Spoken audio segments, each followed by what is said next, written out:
Hi, I'm Sham, and welcome to Unseen's Christmas season. In the next few weeks, we'll be profiling certain people in the film and TV and theatre business and find out their achievements to date and catch up on all their future plans.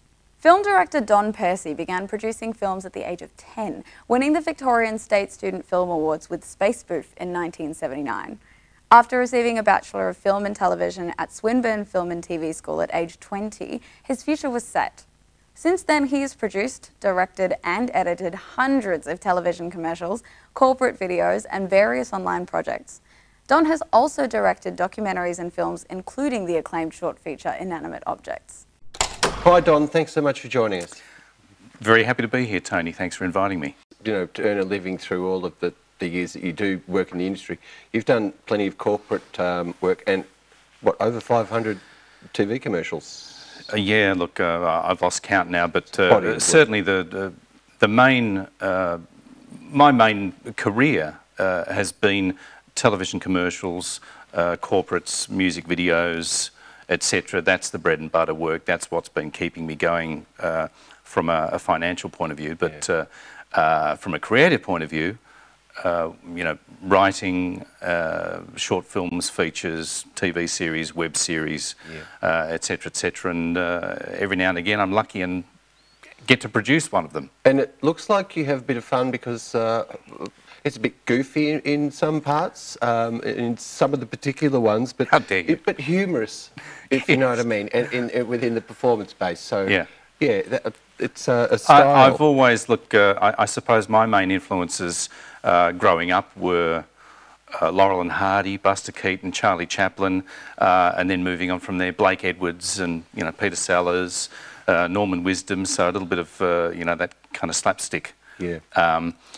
I enjoy physical comedy, but I like it to have a basis in reality. Yes. And so a lot of the work that I've done or I've written has had that comedy edge where things are happening visually and physically, but it's real enough that it could happen. Let's go back in time a little bit. The skateboard saga?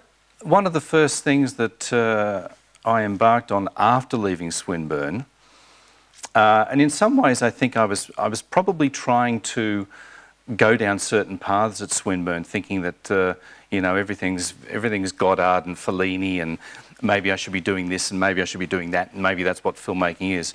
And the skateboard saga was very much a return to the kinds of films that I had been making before going to Swinburne. Right, yeah. Similar to the very first one. Very similar to the very first one. No, better. There was a piece, I saw some animated snails in a trailer, which... Yeah. Well, just to fill the whole story in the skateboard saga was Hey Hey It's Saturday were running what they were calling the Cannes Film Festival. Right. Okay, so which was a film competition. They said send in your 3 minutes, and they didn't want sound because they wanted John Blackman to be able to talk over the top of them and all that kind of stuff. Yes. Yeah. So we put together a film that we thought would hopefully keep everyone kind of shut up while it was on. But it ended up, the skateboard saga ended up winning the Cannes Film Festival. Clayton Jacobson came second with a film that he did, which was also very good. You also went back doing writing again and producing and directing in Inanimate Objects. How did that one go? Inanimate Objects actually started in 2004. We shot the primary footage in 2004. In 2009 we returned to shoot a little bit more. This was after it had been screened, it had done quite well. I'd looked into the possibility of extending it to 90 minutes. I'd also looked into the possibility of it being a 6-part series. And then just before it went out on a DVD officially, I think in 2013, I decided to, just in case there were any issues with any copyright of the music, things sounding a little bit too similar to something else, did a little bit more audio post-production change on it. Was that around about the same time that you made The Makeover? So yes, it was, in fact. And I should say Inanimate Objects is now on Netflix. So free to watch on Netflix. Brilliant. If you have a subscription. So with the new remastered 2020 version. So there's a little plug there. Yes, Makeover. 2013. Yep. That was made. That was made specifically for Tropfest. Yep. And it did quite well. It did quite well. Yeah. It was pipped at the post for #1, but it got second place. Brilliant. And you know, it's Tropfest at that time was a very, very big short film festival, and I think and write it on the screen if I've got the numbers wrong, but I think it's 90,000 people show up to the Domain Gardens in Sydney. That's a big audience. That is, you know, to watch a film, and it was just fabulous sitting in the audience there, and this is why you make a film, to connect with an audience, and the laughs and the crowd was just loving it so much. But audiences still enjoying that, because that's had over 2 million hits on YouTube. Yeah, 2.5 million views on the Tropfest channel. I think it's the second most watched Tropfest film. Fantastic. Yeah. So it's still on YouTube. So that's pretty good. It sure is. I mean, but the great thing is the longevity, and it's still making people happy. Yeah, which is good. I gave it a happy little ending. I almost gave it a kick your teeth in ending, and then I decided no, better not. I'm glad I went with the good ending, because I think that's given it its longevity. Speaking of endings, at the end of that, where even with the credits, I loved the use. I think you worked with just bottles, and you stuck some images of the cast on. Oh, that's super clever. Yeah, just. I guess I had decided from about the point on where I saw all of the credits racing through the end of on TV now, and I noted that the only films that get their credits shown now are the ones that keep the outtakes up or things going or things worth watching. So I thought, well, I'll make not that it was broadcast on TV. Of course, it was Tropfest that year was shown on SBS, but it just. It was me getting in the habit of doing credits that might actually be screened and viewed and watched. Yeah. Oh, fabulous. That was a nice little short too. I really enjoyed that. Thank you. A whole lot of people like the credits much more than the film itself, so well, that happens. Okay, so you're still busy working away, directing, you're still doing a bit of writing? Doing a lot of writing, always. You know, came up with a TV series idea just the other week, which was, I mean, through the whole COVID thing, a lot of writing, a lot of ideas, going for grants and things with previous ideas that have been out there before and have been reworked and are not going to go away, I hope, until I do. Don, thank you so much for coming in, having a chat. It's been great, lovely, illustrious, Tony. busy career, and starting at 10. I really wish I had some, reflecting. But brilliant, really great to catch up with you today. Thanks a lot. It's been a pleasure to be here. Thank you very much. Thanks so much, Don.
Hamish Danks Brown has worn many hats in the arts, including a publishing clerk, media researcher and theatre company manager. He joins me now. Hi Hamish, how are you? Good, Sham. How are you? I'm good, thank you. Thank you so much for joining us today on Unseen. It's a pleasure. So when you first got started in the world of, well, theatre, spoken word, where was it? Where did you get your first foot in the door? I got my appreciation of theatre and performance at home and also at school.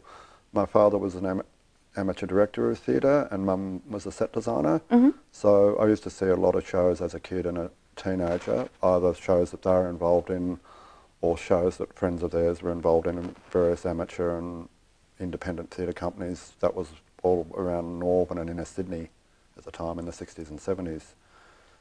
Cool. So it was generally like a very creative household that you grew up in? Yes, Yeah. there was always something happening. And when it came to, I guess, the professional world, what was your first kind of gig, so to speak? Interested in literary writing, but I also found this accidental career of being a music gig organiser on campus. Yeah. And organising lots of things. Yeah, all at amazing. once. That culminated in me getting a call one afternoon.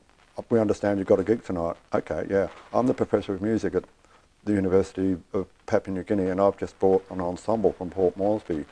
Would it be possible for us to play tonight? And it was like, really? Yes, straight away, you know.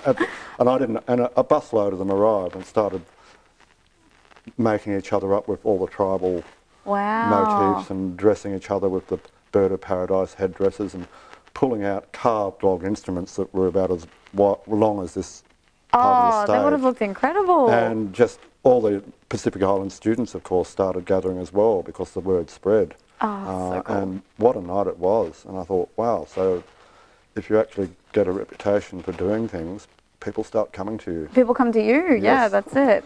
That's very cool. So that was a kind of a turning point for you in terms of realising that you could do management in a way? Several years later, I decided to continue my studies. I'd been working in the media for several years.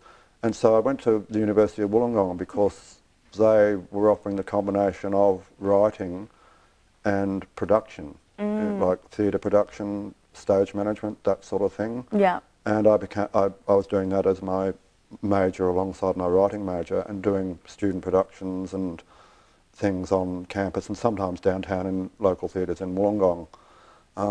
I hadn't yet finished my degree. This would have been 1991 when I saw an ad for admin manager at what was then just forming the Bell Shakespeare Company. Right. And I was aware of John Bell and the Nimrod Theatre Company through the 70s and 80s, and I'd been to a number of their shows.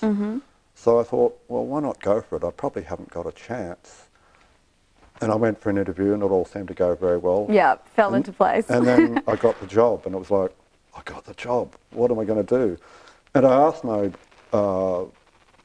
stage management lecturer, Ian McGrath, and he said, I think it's a no-brainer. You have a chance to build a national theatre company from the very start. Huge. Go do it. Yeah. And it was a rapid learning curve because we literally had no government funding. We had no major corporate sponsorship. We had a little bit of private support from fans of John's from the Nimrod days. Yeah. And we started in a corner of a dressing room sized office that was shared with another arts company, so we were sharing their phone and their photocopier and their... Wow, quite a drastic difference, like in a huddle in a corner, Yeah. trying to start this national theatre company and juggling with the other company. Can we use the phone now? You know, can we use the fax?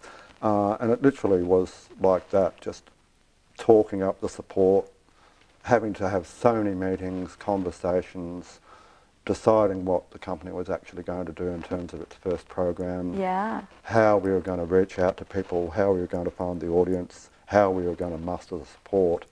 People don't realise how much time and money is involved. Our first full national tour in '92 had a budget of over $3.5 million. That was in '92 terms. And people going, how can that cost so much? You're taking 16 actors and 6 crew on a repertory tour of 3 plays. Yeah. We did 112 shows in 5 cities.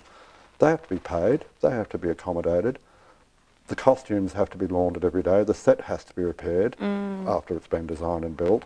you've got your running costs, you've got your publicity, your marketing. There's a lot that goes into it. And all the things that bump in and bump out at every venue, and an accident can happen. You've got to have money ready because somebody accidentally damaged the driveway of the theatre, or something happened to the set, and it's like, oh, we need materials, and always you're dealing with something. Or I remember we were in dress rehearsal at QPAC in Brisbane for our very first run of Richard III, and in the dress rehearsal, one of the 2 custom-made medieval-style swords broke. No. And I got a call, find the sword maker, get another sword up here, like, overnight. Oh my God, and that's not easy. No. And like, it's the final act of Richard III, it's a battle scene. It's crucial. And we had to have a fight choreographer because these swords weighed about 20 kilos, and if you're swinging a sword, Yeah. you could cause some damage to the other. Find a medieval sword, like now. Yesterday. Get it on a plane. Yeah. Oh, so wow. those sorts of things would arise. And as the first office manager, because we had such a small skeleton staff and crew, you were dealing with everybody. Yeah. The sponsors, the actors, the contractors, the designers, the road crew, the management, people who would call you out of the blue, like I remember Harry M. Miller barking at me, I'm Harry M. Miller, and I want to poach your lighting designer because I'm going to do Jesus Christ Superstar in the round at the entertainment centre. Where is he? And you'd get calls like that. Yeah. And, right, Harry M. Miller, legendary promoter, blah, blah, blah, blah. And you just have to handle it and go, right, I will get our artistic director John to talk to you straight away, blah, blah, blah, blah. Yeah. And yeah, you're living on your nerves. There's always more scheduling to be done. You've got your opening nights. We started a schools program because John wanted Bell Shakespeare to reach out to the new generation. And one of the things I suggested to him, they had the feature articles in The Age and the Sydney Morning Herald and the mainstream media, but I said, young people don't read that for the arts. You need the street magazines like Beat and On the Street and all that, and you need the editors of the student magazines on campus. And that's what happened.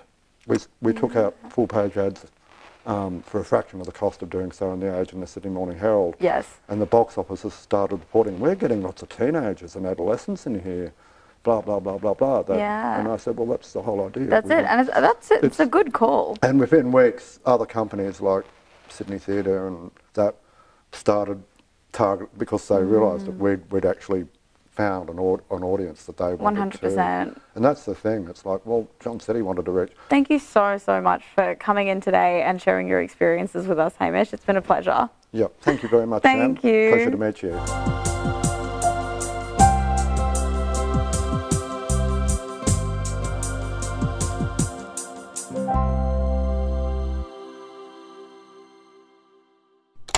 And that's all we've got time for today, guys. If you want to get in touch with us, send us an email at ideas@studioemedia.com.au. Thanks for watching and Merry Christmas. See you next time.